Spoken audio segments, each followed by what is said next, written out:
তোমাকে বধিবে যেজন গোকুলে বাড়িছে সে, একটা ঐতিহাসিক কথা আছে। অর্থাৎ যার হাতে আপনার পতন হবে সে খুব ধীরে সুস্থে সূক্ষ্মভাবে আপনারই ছত্রছায়ায় বেড়ে উঠছে।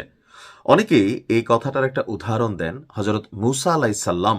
তিনি ফেরাউনের পরিবারেই কিভাবে বেড়ে উঠেছিলেন এবং কি শেষ পর্যন্ত এসে ফেরাউনের পতন হজরত মুসা আলাইসাল্লামের হাতে হয়েছিল। তবে আমাদের ভিডিওর বিষয়বস্তু ভিন্ন জায়গায়। এনসিপিকে এখন পর্যন্ত বিএনপি খুবই তুচ্ছ তাচ্ছিল্য ভাবেই কিন্তু আসলে দেখছে, কিন্তু আজকের ঘটনা একটা বিশেষ বার্তা দিচ্ছে বিএনপির জন্য। এনসিপি তাদের অস্তিত্ব রক্ষায় জামাতের সাথে যে জোট করেছে, এনসিপি এবং জামাত সহ যে জোটটা তৈরি হয়েছে, এই জোটটাকে বিএনপি যদি মনে করে ফু দিয়ে উড়াই দিবে অথবা মাঠ পর্যায়ে শক্তি প্রদর্শন করবে, দিন শেষে আসলে বিএনপির পরিণতিও খারাপ হবে। আজকে হাতিয়ায় যে ঘটনা ঘটেছে হান্নান মাসুদের এলাকায়, আমি আশ্চর্য হয়েছি। 2 ঘন্টার আলটিমেটামে মাঠ ক্লিয়ার করে ফেলছে হান্নান মাসুদ। মাঠ ক্লিয়ার কাদেরকে করছে? বিএনপি নেতাকর্মীদেরকে। আপনারা জানেন যে আজকে বিএনপি এবং এনসিপির মধ্যে তুমুল সংঘর্ষ হয়েছে, ঘন্টা পর্যন্ত, মানে 2-3 ঘন্টা লাগে সংঘর্ষ ছিল। 10 জন আহত হয়েছে। দিন শেষে মাঠ দখলে গিয়েছে এনসিপির পক্ষে। এখন এনসিপি তো এনসিপি না, এনসিপির পক্ষে জামাত আছে, আরো 9 দলের জোট আছে।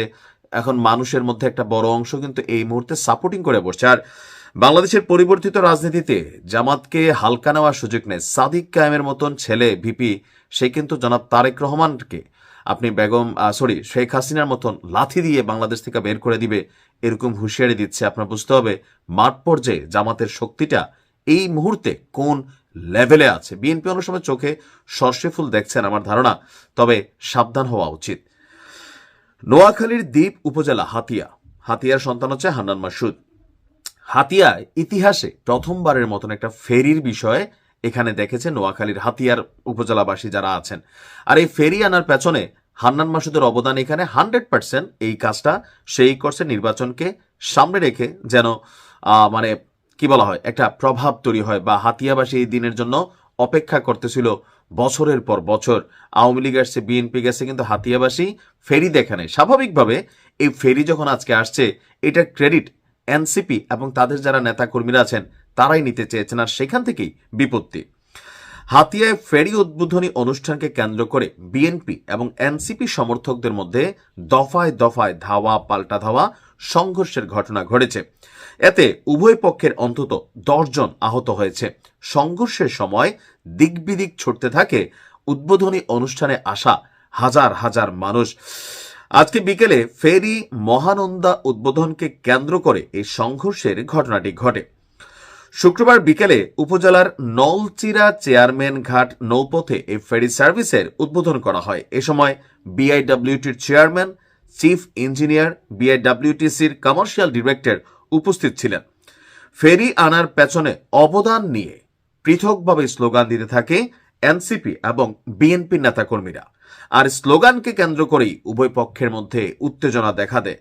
এরপর শুরু হয় পাল্টাপাল্টি, ধাওয়া পাল্টা ধাওয়া। এক পর্যায়ে ইটপাটকেল নিক্ষেপ এবং হাতাহাতি লাঠালাঠির মধ্যে তা গড়ায়। হাতাহাতি এবং ইটপাটকেলের আঘাতে ব্যাপক পুরুষ নারী আহত হয়েছেন। তৎক্ষণাৎ পরিস্থিতি নিয়ন্ত্রণের চেষ্টা করে নৌবাহিনী এবং পুলিশ সদস্যরা। হাতিয়া দ্বীপ সমিতির সভাপতি বলছেন, এটি হাতিয়ার ইতিহাসে একটি মাইল ফলক ছিল, কিন্তু দুর্ভাগ্যজনকভাবে রাজনৈতিক দলাদলির কারণে জিনিসটা আসলে নষ্ট হলো। ওসি সাহেব বলছেন, পরিস্থিতি মোকাবেলার জন্য অতিরিক্ত পুলিশ মোতায়েন করা হয়েছে।